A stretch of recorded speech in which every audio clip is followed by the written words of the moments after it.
자, 1교시부터 뭐 화작이라 좀 힘들겠지만 1시간짜리 수업이니까 이 시간만 딱 집중해서 잘 보고 끝내도록 합시다. 일단 저번 시간에 오리엔테이션 진행했지만 혹시 저번 시간에 수업을 못 들은 친구들은 오리엔테이션이니까 안 봐도 되겠지라고 생각하지 마시고 오리엔테이션을 꼭 들으세요.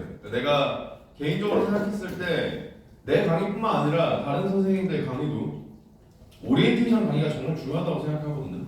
여러분들이 그 강의를 물론 이건 인강이 아니라서 너네들이 사실 선택한 건 아니지만 어쨌든 좋으나 싫으나 내 강의 들어야 되잖아. 그죠? 그러면 이 강의를 들을 때 저 사람이 어떤 방식으로 수업을 하는구나. 내가 이 수업을 통해 어떤 것들을 얻어가야겠구나. 이런 것들을 미리 알고 수업을 듣는 거랑 그냥 선생님이 떠드는 걸 받아 적는 거랑 엄청나게 큰 차이가 발생하거든요. 그렇기 때문에 혹시 저번 시간에 오리엔테이션 못 들은 친구들은 반드시 오리엔테이션 들으시고 편하게 들으셔도 되지만 일단 듣긴 들어야 돼요. 그래야지 수업의 방향성을 이해할 수 있을 테니까.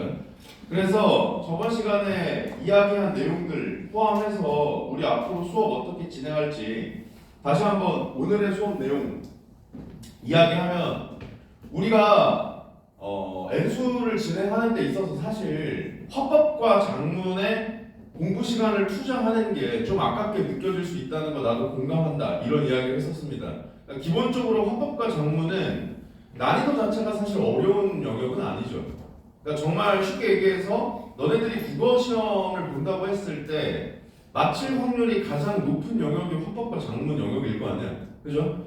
그렇기 때문에 여기에 시간을 투자하는 거에 대해서 좀 아깝게 생각하는 친구들이 있는 거 나도 알고 있고 나도 개인적으로 너무 많은 시간을 투자하는 건 아깝다고 생각합니다.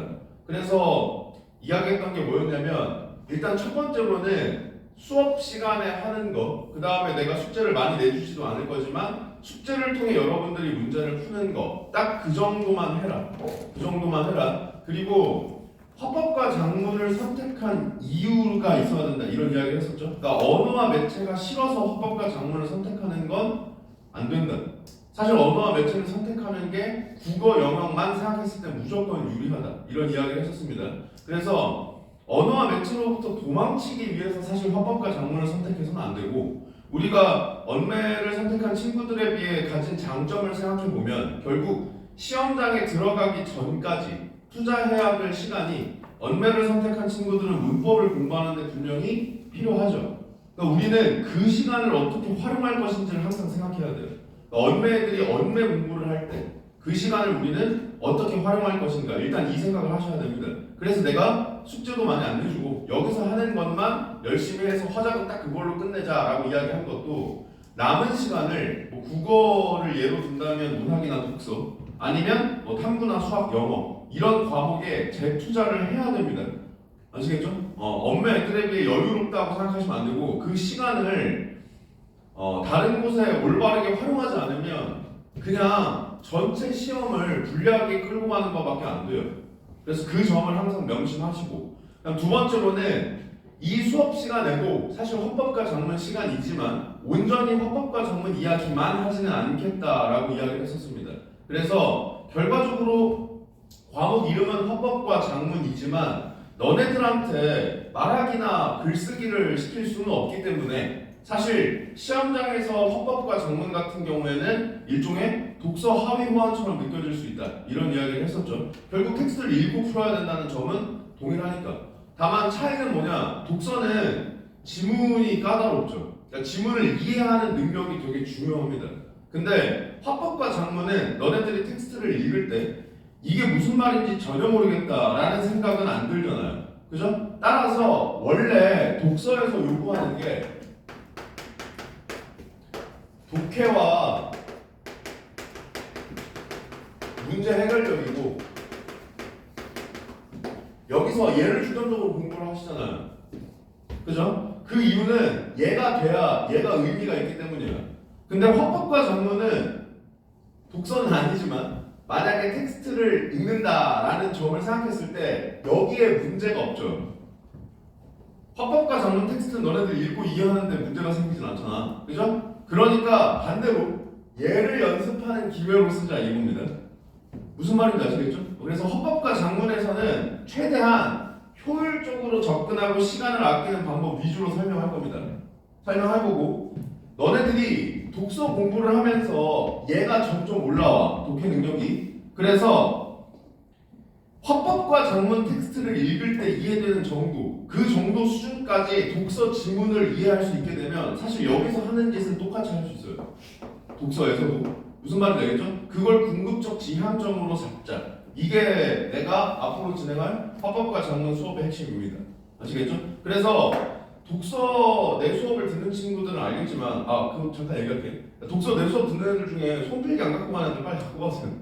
그거 내 자리에 있으니까 자리에서 갖고 가.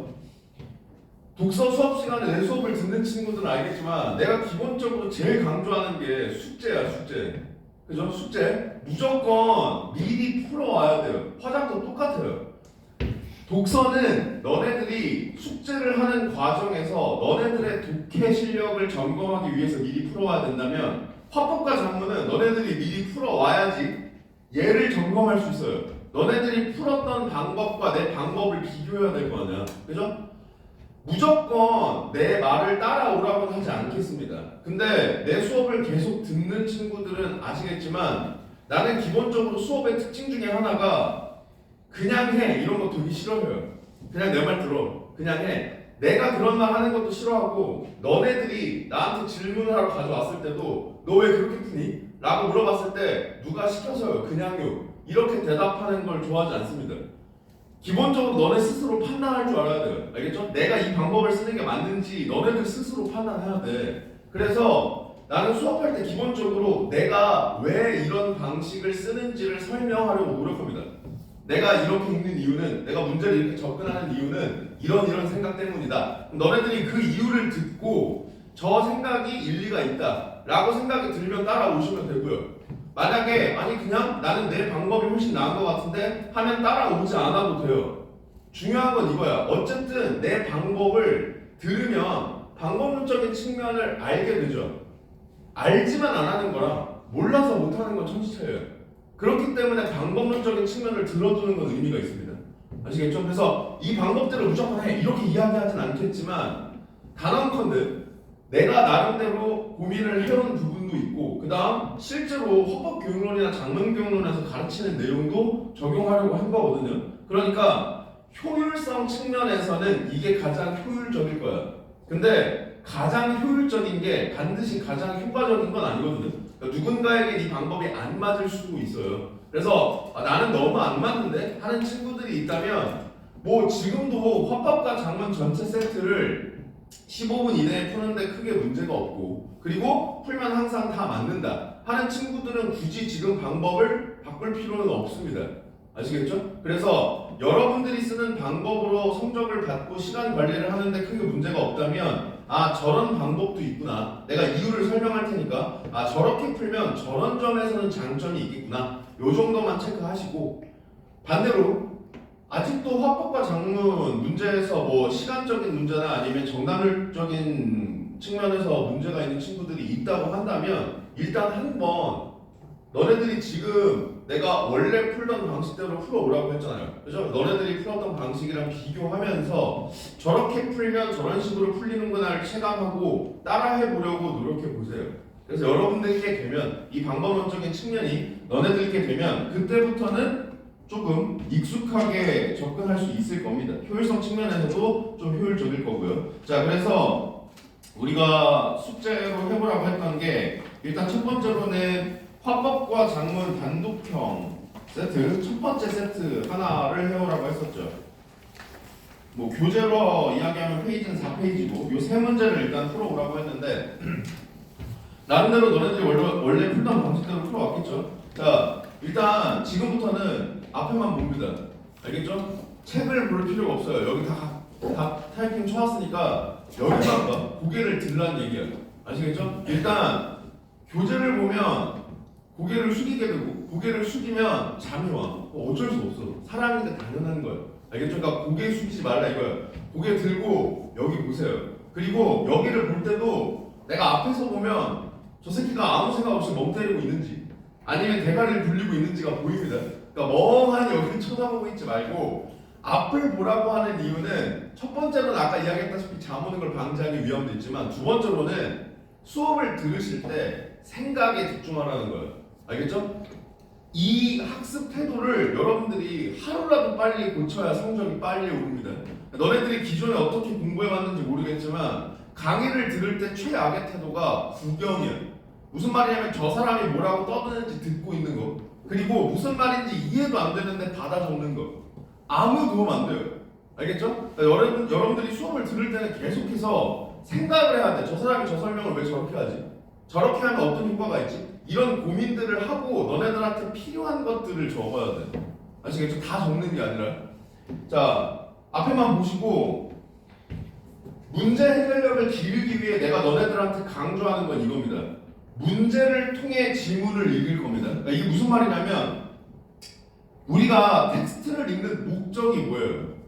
지금 이 세트에 뭐 인공지능에 대해서 너네들이 궁금해서 읽고 있는 거 아니잖아. 그죠? 이 세트를 읽는 이유는 간단합니다. 문제를 풀기 위해서 읽는 거죠. 그러면 이 지문에서 필요한 정보는 우리가 반드시 체크해야 될 정보는 문제에서 묻는 정보겠죠. 그러면 문제에서 뭘 물을지는 문제를 읽지 않고는 알 수 없겠죠. 그러니까 항상 문제부터 읽을 겁니다. 아시겠죠? 문제부터 읽을 거야. 그래서 문제를 읽으면서 만약에 얘가 독서라면 독서 전략을 짜는 겁니다. 알겠죠? 독서 목적을 확정 지어놨죠. 독서 목적, 문제 풀기 위해 읽는 거예요. 그죠? 그러면 그 독서 목적에 맞는 전략을 짜는 겁니다. 그래서 문제를 통해 이 지문을 어떻게 읽을지를 생각할 겁니다. 여기서 내가 강조했던 국어 영역의 대전제를 다시 한번 환기하고 넘어가면 독서는 문학이든 화작이든 다 공통이야. 한 번에 확인해야 될 정보의 양은 적으면 적을수록 좋다. 이게 대전제입니다. 알겠죠? 그러니까 우리는 최대한 정보를 조금만 읽으려고 노력할 거예요. 무슨 말인지 아시겠죠? 그거를 어떻게 하는지 일단 초반부에는 내가 전체 문제를 다 설명을 해줄 겁니다. 알겠죠? 나라면 이렇게 풀었을 거야를 설명할 거라고. 그러니까 지금은 여러분들 어차피 문제 풀어왔잖아요. 그죠? 들으면서 저 사람이 저렇게 풀었을 때 내가 푼 방법과 이런 차이가 있구나에 집중해서 들으시면 됩니다. 알겠죠? 자, 그래서 문제를 쭉 읽을 겁니다. 문제도 다 있어. 그러니까 앞에만 봐도 돼요.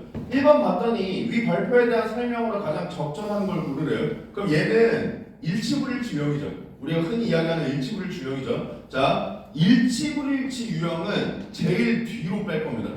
알겠죠? 문제 읽어 나갈 때 얘를 제일 마지막에 읽으러 다시 올 거다 이 뜻이에요. 그 이유는 뭐냐면 일치 불일치 유형이 너네들한테 요구하는 건 세부 정보 확인입니다. 세부 정보 확인. 세부 정보라는 건 다른 말로 이야기하면 지금 읽어봤자 까먹는다는 소리예요. 지금 내가 어떤 정보를 확인해야 되지? 라는 생각으로 이 선지들을 읽어봤자 다른 문제 읽으면서 까먹는다는 소리예요. 사실 지문 읽으러 가기 직전에 이 선지 읽어도 지문 읽으면서 날아가요.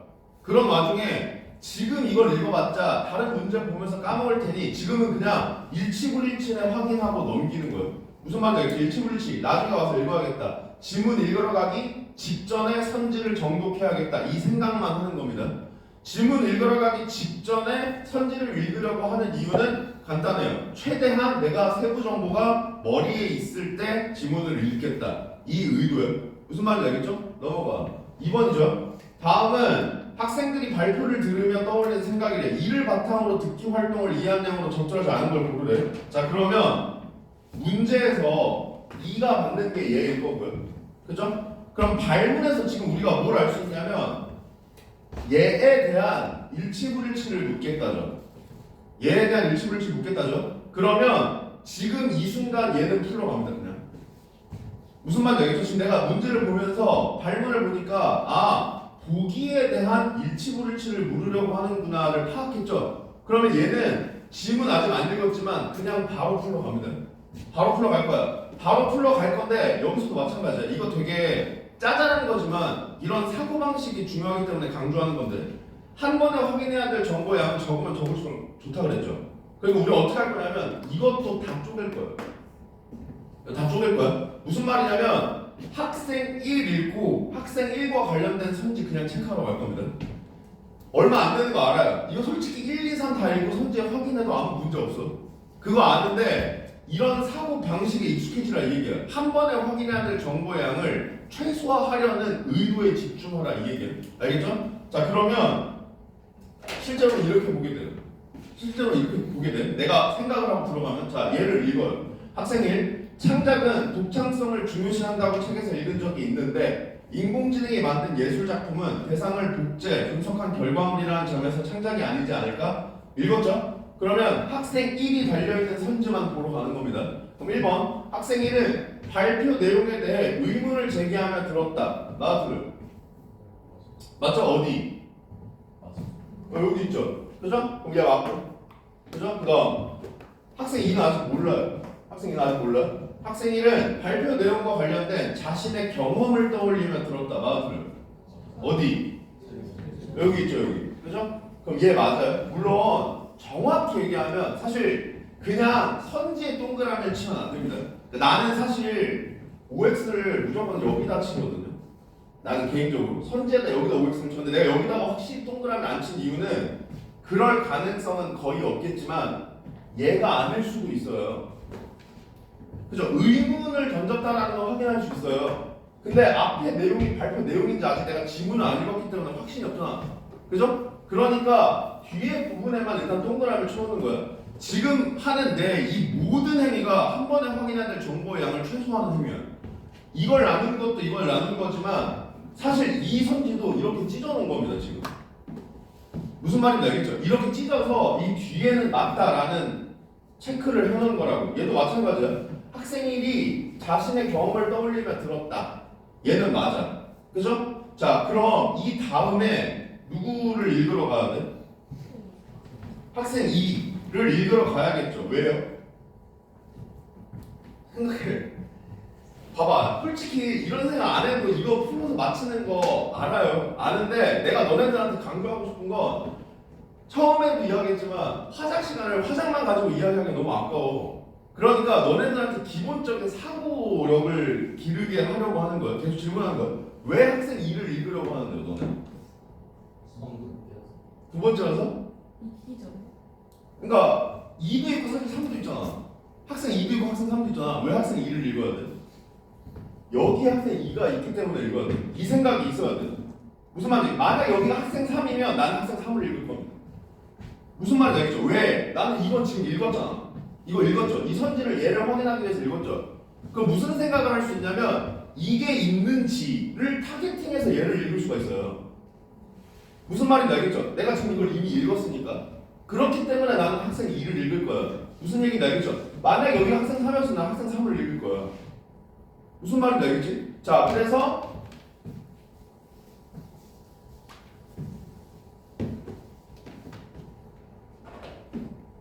학생 2를 읽으러 갑니다. 그럼 아까 우리가 읽었던 내용 중에서 어떤 정보를 확인하고 들어왔냐면 경험 떠올리며 들었다라는 내용이 있는지를 확인하겠다는 생각했죠.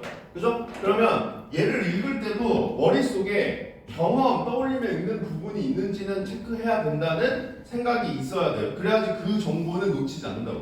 무슨 말인지 알겠죠? 얼마 전 인공지능 기술이 빠른 속도로 발전하고 있다는 뉴스를 본 적이 있는데 이번 발표를 통해서 그것을 구체적으로 이해하게 되었대. 그러면 학생 2와 관련된 선지는 이렇게 세 개지만 얘부터 체크하는 거예요. 얘를 내가 아까 선지에서 읽어놨으니까. 그죠? 그럼 이건 있어 없어? 있잖아. 그죠? 경험 어디 있어? 여기 있네. 그죠? 그 다음에 나머지를 체크해야겠죠? 발표 내용에 대해 긍정적인 반응을 보이며 들었다. 어딨어? 그래 여기 있잖아. 구체적으로 이해하게 되었어. 그죠? 그 다음에 발표에서 생긴 궁금증을 해결하는 데 필요한 정보를 어떻게 수집할지를 생각하며 들었다. 없죠? 그럼 정답 5번입니다. 그냥 무슨 말인지 알겠죠? 다 5번이야. 그러면 학생 3 안 읽는다고. 학생 3 안 읽는다고. 이게 이만큼이나 사실 정보가 이런 행위를 통해 요만큼의 정보가 모이면 독서 한 번 더 읽을 수 있어요. 무슨 말인지 알겠죠? 얘는 쉽잖아. 텍스트가 화작은. 그러니까 최대한 효율적으로 읽으려고 하는 거예요. 무슨 말인지 아시겠죠? 그러면 얘 답 골랐죠? 2번. 답 고르고 넘어갑니다. 넘어가요. 그럼 3번에 이제 보기와 관련된 내용이 나와요. 그럼 얘도 마찬가지야. 지금 여기서 발문을 읽어보면 자료를 A에서 C에 활용한 방안에 대해서 묻고 있죠. 그럼 얘는 이것만 가지고 못 풀죠. 그러니까 이거 읽을 필요가 없어요. 지금 이거한테 까먹어 이거. 그죠? 그럼 뭘 봐야 되냐면 선지를 눈으로 푸는 겁니다. 그러면 A, B, C를 나눠 넣고 있죠. 물을 때. 그럼 우리도 어떻게 하면 돼요? A, B, C 다 끊으면 돼요. 무슨 말인지 알겠죠? A 읽고 A와 관련된 선지 확인하고 답 안 나오면 넘어가고 이런 방식으로 접근해야겠다는 생각을 하면 됩니다. 그러면 여기까지 이제 문제 쭉 훑었어요. 그럼 이제 우리는 아까 생각해본 대로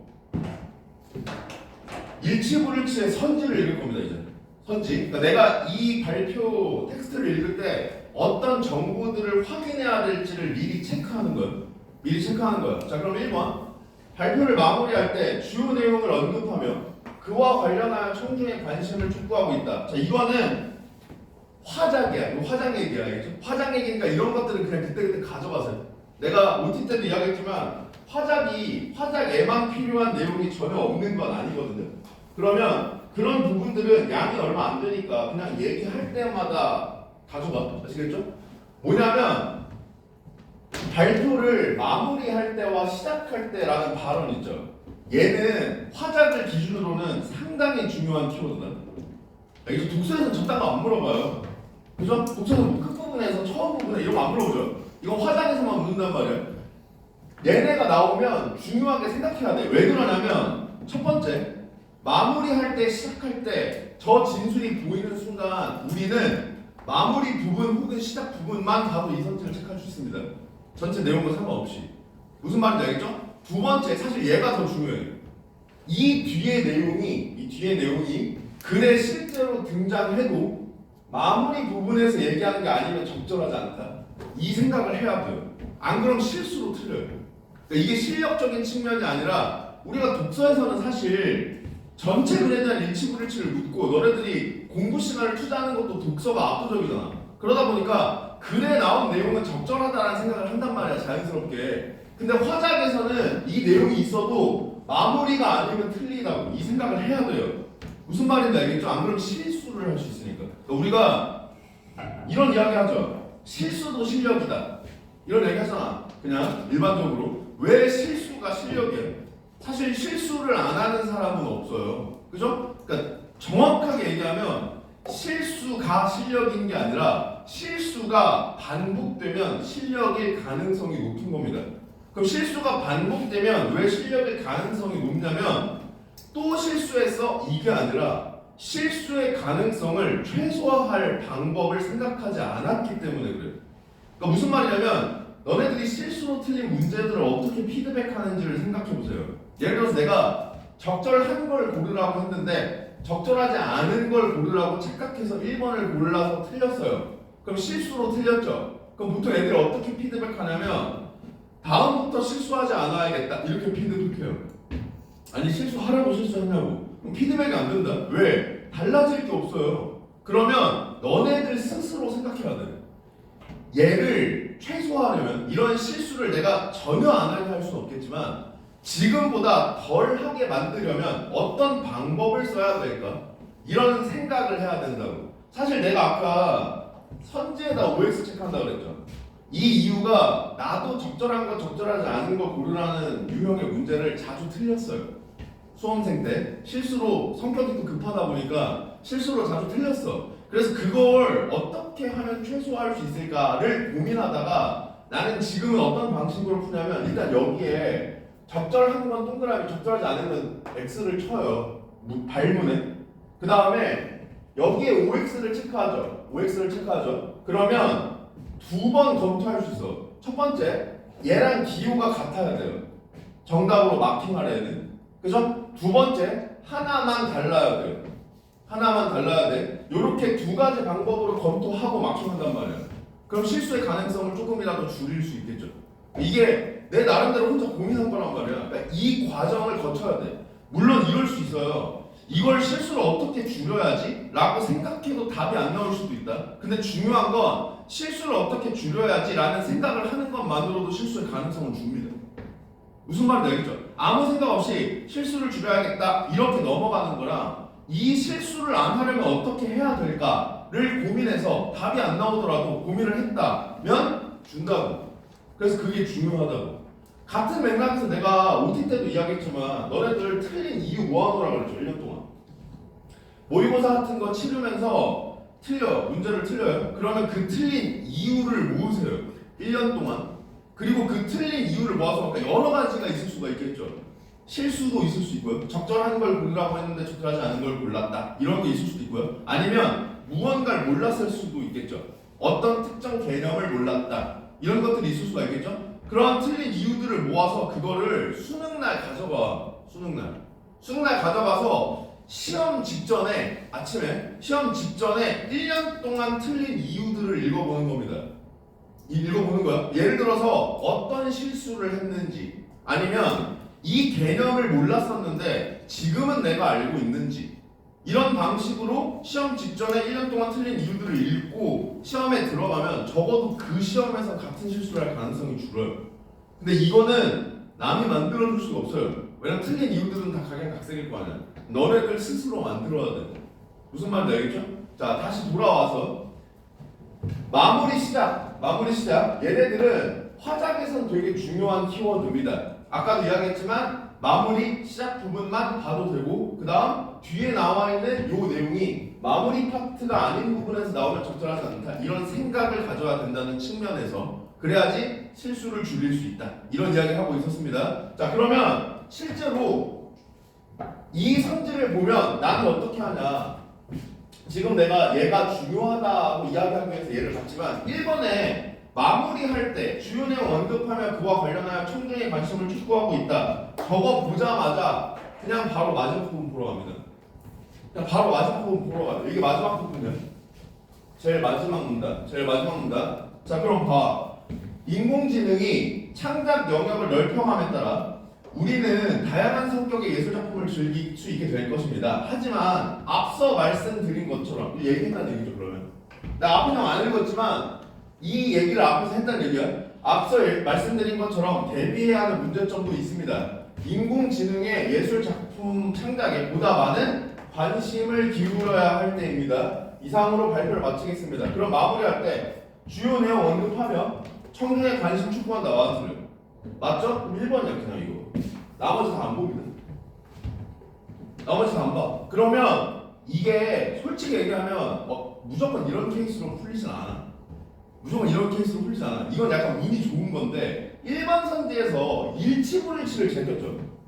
이런 어떻게 되냐면 인지적 부담이 확 줍니다. 실제 시험장에서. 왜냐면 난이도는 솔직히 얘기해서 일치불일치 문제 유형의 난이도가 어려운 편은 아니야. 보기 유형이 훨씬 어렵지. 독서도 마찬가지고. 근데 실제로 너네들이 느끼는 인지적 부담감은 일치불일치가 되게 커요. 왜냐면 일치불일치 때문에 세부 정보를 다 잡아야 된다라는 강박이 생기잖아. 그죠? 그래서 이렇게 치워버리면 실제로는 너네들이 인지적 부담이 되게 줄어드는 효과도 있어. 멘탈적으로. 그리고 아직 내가 지문을 제대로 읽지도 않았죠. 근데 문제는 한 문제 남았어. 3번. 그럼 이제부터 내가 이 지문을 읽는 이유는 뭐야? 3번 풀기 위해서요. 그죠? 그러면 A, B, C 제외하면 필요 없어요. 무슨 말인지 알겠죠? A, B, C 제외하면 필요 없잖아. 나 이 문제만 풀면 되잖아 지금. 물론 필요 없지만 안 읽는 건 나는 개인적으로는 추천하지 않아. 물론 이럴 수 있어요. 시간이 진짜 너무 없어. 지금 뭐 이 한 세트를 풀어야 되는데 3분밖에 없어. 그러면 그냥 ABC만 읽어서라도 풀어야지. 그러면 근데 그 정도가 아니면 나는 아예 안 읽는 건 추천하지 않아. 대신 어떻게 읽으면 돼? 정독을 안 하면 돼요. 그냥 빠르게 이런 내용인갑다만 눈으로 훑어 읽은 다음 A에서부터 다시 집중하면 돼. 자, 그래서 다 풀었으니까 이제 앞에부터 읽어 나가는 거죠. 여기는 A랑 관련이 없잖아. 요 문단은. 그죠? 여기는 그냥 빠르게 읽는다고요. 무슨 이야기인지만 읽어요. 그냥 정보 같은 거 잡을 생각 안 하고. 그래서 인공지능에 대해 이야기하려고 하는구나. 뭐 질문 던지고 우리 삶에 큰 영향을 미치나 보다. 그리고 여기서부터 이제 다시 집중해서 읽어야죠. 얘는 문제 풀 때 필요한 거니까. 그죠? 그래서 인공지능에 의한 창작이 어떻게 가능한 걸까요? 인공지능은 인간의 지능과 유사한 문제 해결력을 가지고 스스로 학습하며 결과물을 산출할 수 있는 프로그램입니다. 얘 별명이죠. 인공지능은 스스로 우리가 알고 있는 인공지능의 개념과 사실 크게 다르지 않죠. 그럼 이거 내가 뭐 특별히 인식 안 해도 돼요. 우리가 아는 그 인공지능이구나. 이 정도 체크하고, 인공지능은 스스로 빅데이터에서 수많은 패턴을 발견하여 정보를 해석, 추론하며 학습합니다. 역시 마찬가지야. 우리가 기존에 알고 있는 지식과 크게 다르지 않죠. 그럼 역시 그냥 그런가 보다 하고 넘어갑니다. 이런 능력을 바탕으로 기존 창작물을 복제, 분석하여 새로운 창작물을 만들어내는 것입니다. 까지가 A입니다. 그죠? 그럼 여기까지 읽고 바로 얘 확인하러 갑니다. 얘 확인하러 갑니다. 아직 자료는 안 읽었죠? 얘 아직 안 읽었잖아. 그죠? 그러니까 뒤에 건 확인 못해. 뒤에 건 확인 못해. 근데 A를 읽었으니 앞에는 확인할 수 있겠죠? 앞에는 확인할 수 있을 거 아니야. 그죠? 그럼 앞에 확인합니다. 인공지능이 정보를 인식하는 단계를 구분하고 이런 거 다 끊어. 알겠죠? 한 번에 확인해야 될 정보 양을 최대한 줄이는 걸 의식해서 하세요. 쭉 보고 체크할 수 있는 거 알아. 그래, 그렇게 할 수 있겠지. 근데 끊어가는 걸 좀 의식하면서 연습하라고. 왜냐면 독서는 니네 이거 안 되잖아. 독서는 너네들 한 번에 정보 쭉 나열했을 때 그거 다 받아들이는 거 안 되잖아. 그러니까 얘는 끊어서 읽으면 어떻게 느껴진다를 체감하기 좋잖아. 왜냐하면 정보가 쉬우니까. 그래서 여기서 체감을 해놔야 독서에서도 써먹을 수 있다고요. 무슨 말인지 알겠죠? 그러니까 한 번에 확인해야 될 정보의 양을 최소화하려고 좀 의식해서 연습하는 걸 화작에서 하라고. 자, 그래서 정보를 인식하는 단계를 구분했대요. 정보 인식과 관련된 거 어디 있어요?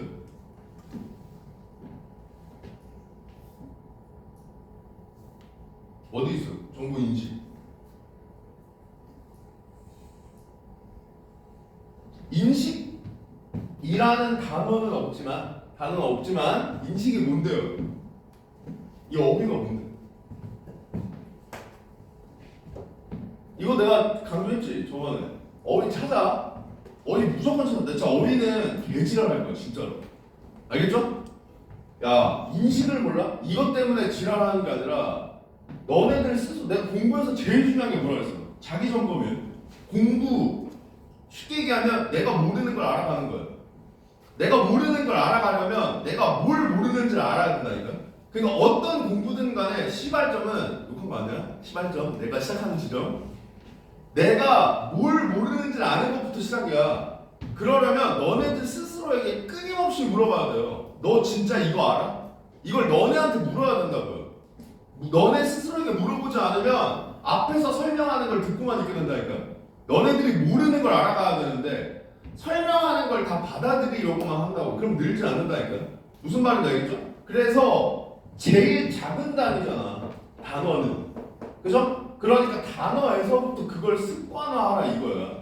아시겠죠? 첫 번째는 그렇고, 두 번째로는 당연히 어휘력이 중요하기 때문도 있고요. 그러니까 이런 어휘들을 자꾸 너네들이 모르는지 아는지를 물어보는 습관을 첫 번째로는 들이고요. 그 다음 두 번째로는 모르는 어휘를 찾는 행위 자체가 그냥 당연해져야 돼요.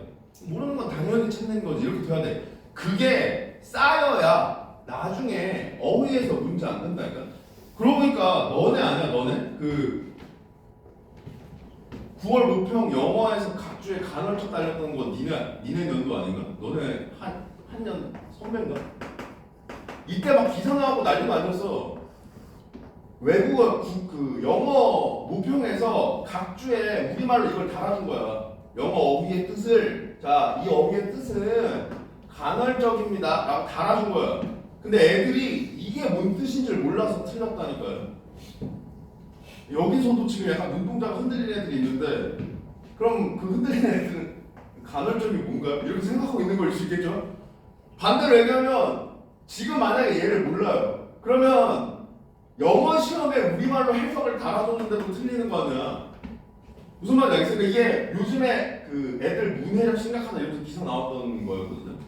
내 기억에는 9월 모평인데 이게 사실 뭐 영어 시험이다 보니까 내가 정확한 연도는 기억이 안 나. 근데 내가 지금 얼핏 생각하면 작년이었던 것 같은데 뭐 너네들이 잘 기억이 안 나는 거 보면 재작년이었나? 뭐 아무튼 요즘 애들이 문해력이 심각하다라고 했을 때 사실 정말 기본적으로 제일 문제가 되는 건 어휘 수준입니다. 근데 그 어휘 수준은 단기간에 안 돼요.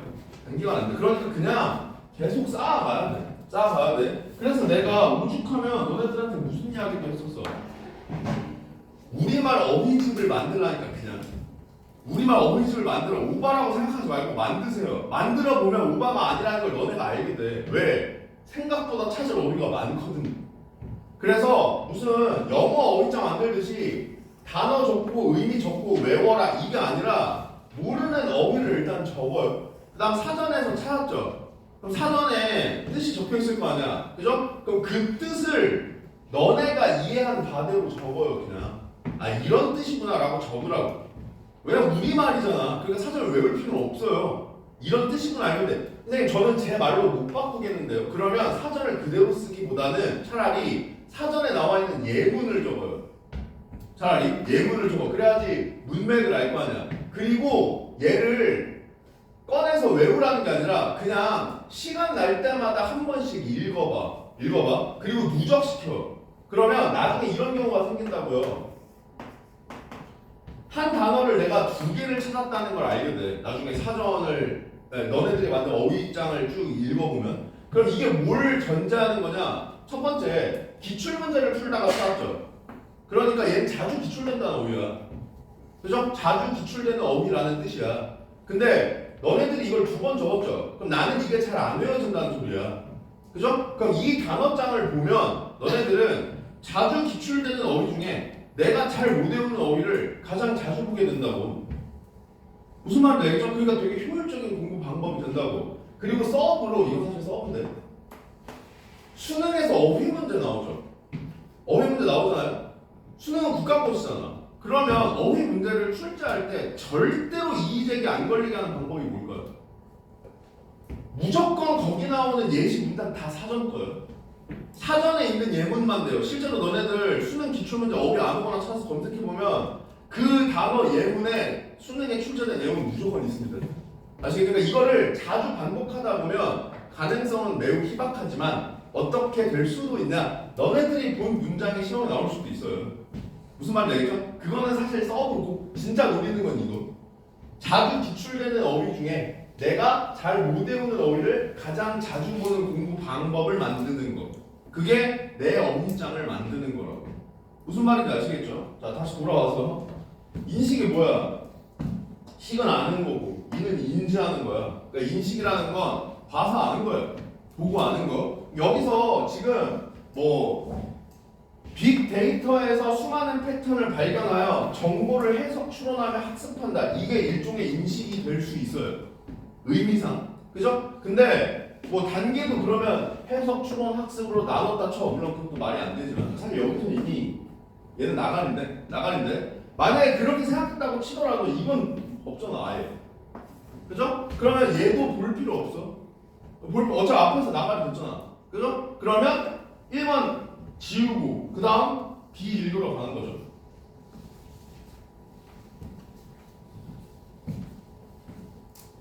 자 B는 이거야. 인공지능은 그림을 그릴 수 있을 뿐 아니라 작곡도 할 수 있고 글쓰기도 가능하대. 그리고 뭐 화면 가리키며 이런 거 머릿속으로 이미지 떠올리세요.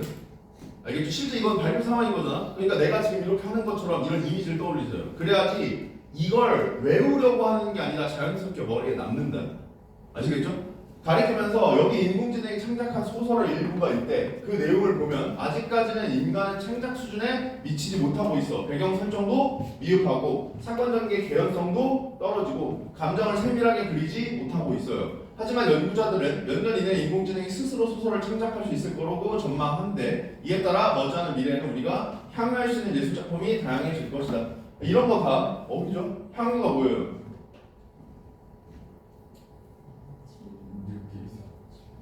봐봐, 내가 안다 모른다의 기준 뭐라 그랬어? 나를 납득시켜라. 너네들 스스로 자신이 없으면 찾는 거예요. 알겠죠? 선생님이 물어봤을 때 아, 저 새끼한테 이렇게 얘기하면 지랄 것 같은데 이런 생각이 들면 그냥 찾아. 무슨 말인지 알겠죠? 근데 너네들이 이야기한 거 맞아요. 누리어 즐기다 이런 뜻입니다. 누리어 즐기다.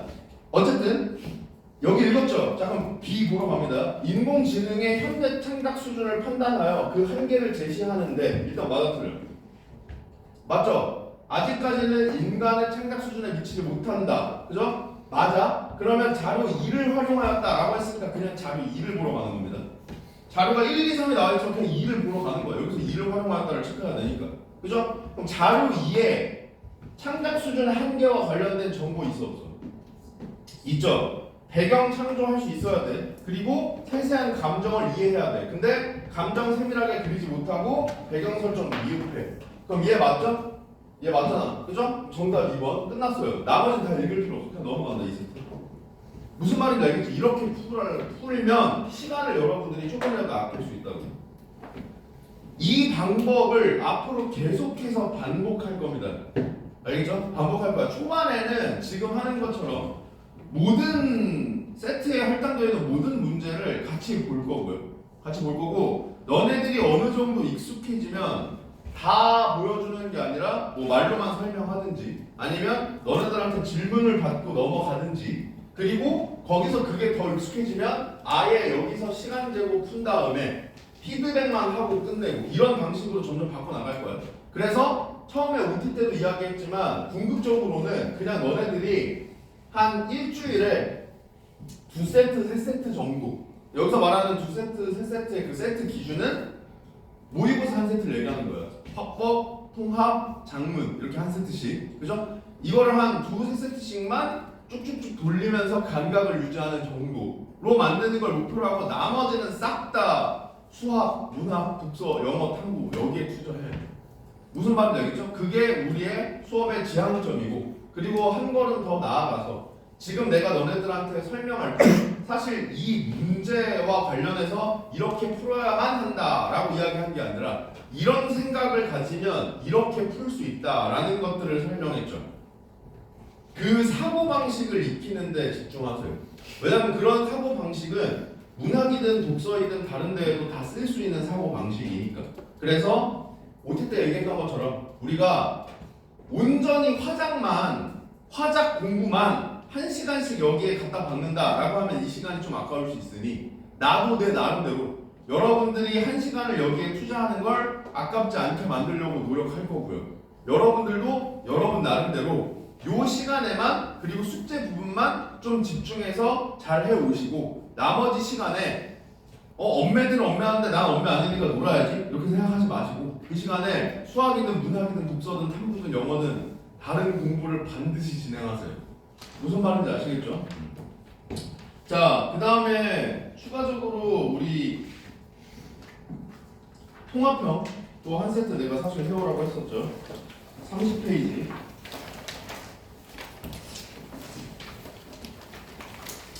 얘는 전체를 다 설명할 시간은 없을 테니까 어떻게 하고 마무리를 지을 거냐. 얘는 문제만 같이 보면서 나라면 이렇게 풀었을 것이다만 일단 설명을 할게요. 그죠? 그럼 너네들이 다음 주에 숙제로 여기는 지금 이미 너네들 방식대로 풀었을 거 아니야. 그죠? 그리고 지금 내가 푸는 방식을 듣고 이유를 깨달았죠. 그리고 이 세트를 나는 어떻게 풀었을 것이다를 설명을 할 거야. 그럼 너네들이 이 방법대로 너네들이 푼 걸 다시 한번 풀어보세요. 이미 문제를 풀었기 때문에 다시 푸는데 얼마 안 걸려요. 그죠? 그냥 이렇게 풀면 이런 식으로 풀렸겠네만 확인해보라 이 말이에요. 아시겠죠? 요 세트는 추가적으로 한 세트를 더 내주긴 할 거지만 자 그럼 봅니다. 문제 쭉 훑어보는 거야. 기억에서 미음에 대한 이해로 적절하지 않은 걸 고르래. 그럼 무슨 생각 정도 하면 돼? 일단 기억부터 미음이 어디 나왔는지 눈으로 한번 슥 훑어봐요. 그럼 중간중간에 막 밑줄이 쳐져 있는 부분이라는 걸 알 수 있죠? 그러면 그때 끊어가면서 봐야겠다. 이 정도 생각만 하면 돼. 그때 끊어가면서 봐야겠다. 자, 그 다음 A, B야. 그죠? 역시 A, B 눈으로 확인해요. 떨어져 있죠? 그럼 얘도 마찬가지죠? A, B 끊어서 봐야겠다. 이 정도 생각하면 됩니다. 아시겠죠? 그래서 A 따로 B 따로 체크한다. 이렇게 생각하고 그 다음에 학생 2가 나를 쓰기 위해 작성한 메모래. 이 중 나에 반영되지 않은 걸 고르래. 이거 뭐야? 나에 대한 일치불이치죠. 나에 대한 일치불이치죠. 그럼 얘는 언제 읽어요? 나 읽으러 가기 직전에 읽습니다. 알겠죠? 그게 무슨 말이야? 가 읽고 가와 관련된 문제를 풀 거 아니야. 그 다음에 나를 읽으러 가겠죠? 왜냐면 가나도 끊어야 될 거 아니야. 한 번에 확인해야 될 정보야. 적으면 적을수록 좋으니까. 그럼 가와 관련된 문제를 끊은 다음에 나를 가기 직전에 얘를 읽으러 와야겠다고 생각하는 거예요. 무슨 말인지 알겠죠? 그래야지 나를 읽을 때 여기와 관련된 정보는 내가 머릿속으로 떠올리면서 잡아갈 거 아니야. 그죠? 그 다음에 나를 작성하는 학생들이 퇴고 과정에서 나도 배워래. 그래서 가를 수정 보완한 내용으로 적절한 걸 고르래. 그럼 가도 역시 위치 확인해요. 나의 제일 뒷부분에 있죠? 그럼 이건 결국 나를 다 읽고 와서 풀어야 될 겁니다. 그리고 요 유형은 조건에 맞춰 글쓰기죠. 조건에 맞춰 글쓰기. 장문에서 자주 나오는 유형이잖아요. 그죠? 그럼 이것도 마찬가지야. 무슨 생각을 해야 되냐면 조건을 다 찢으세요. 아시겠죠? 그러니까 조건이 보통 2개에서 3개 정도 나오잖아. 많으면 4개. 근데 이 조건을 한 번에 확인하려고 해도 크게 무리가 없다는 거 알아. 아는데 조건을 하나하나 확인해. 알겠죠? 그래야지 실수의 가능성이 줄어요. 예를 들어서 이 문제만 먼저 이야기하면 여기서 지금 학생들이 이야기하는 건 한 권의 책에 대해서 여러 사람이 이야기를 나눔으로써 얻을 수 있는 이점을 추가하자. 예죠? 그 다음에 학생 3이 이야기하는 건 부제 내용 활용하면서 함께 한다는 의미. 예죠? 그죠? 그러면 일단 이런 생각을 해보는 거야. 얘를 확인하는 거랑 얘를 확인하는 것 중에 뭐가 더 쉬울까? 이 생각을 하는 거야. 그럼 나는, 선생님은 개인적으로 이걸 보면서 얘가 제일 쉬울 거라고 생각을 했습니다. 얘가 제일 쉬울 거라고 생각했어. 왜냐면 요 내용은 그냥 부제가 뭔지를 체크하면 되잖아.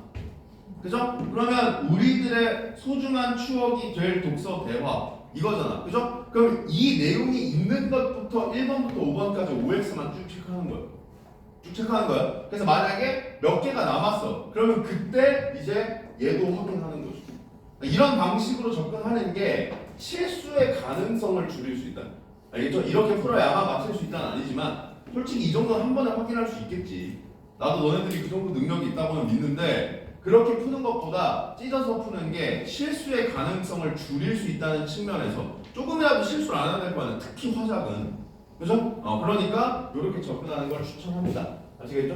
자, 그래서 그러면 전체적으로 어떤 식으로 접근할지는 이미 전략 끝났어요. 그죠? 그럼 가를 쭉 읽으면서 기억 부분 끝나면 1번에 1번 체크하고 니은 부분 끝나면 1번에 2번 체크하고 그리고 A 끝나면 A 체크하고 이런 식으로 가를 다 읽고 그 다음 나 읽으러 가기 직전에 3번에 선지 읽고 나 읽으면서 비교하면서 나올 때마다 OX 체크하고 그리고 끝까지 읽으면 마지막으로 얘 와서 조건 나눠서 하나하나 체크하고 이렇게 접근하면 가장 효율적으로 풀 수 있을 겁니다. 무슨 말인지 알겠죠? 그래서 얘는 지금 그 방식대로 한번 풀어와 보시고 그 다음에 추가적으로 저번에는 화법 단독형이었으니까 이번엔 장문 단독형. 이거 어디서부터 장문이야?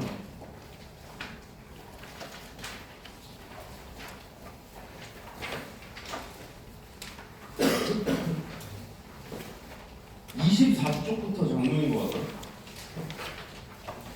24, 25를 해보세요. 요 한 세트만 해봐.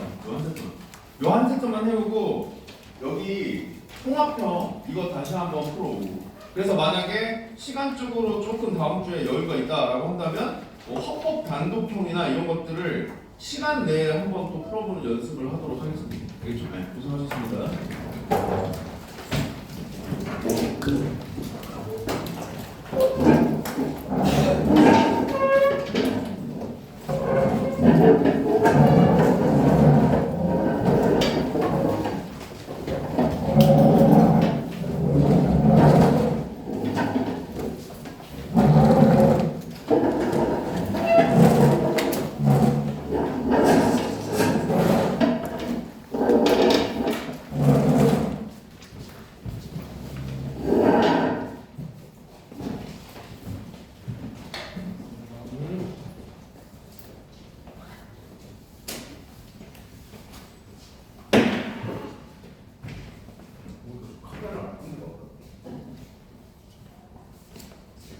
응?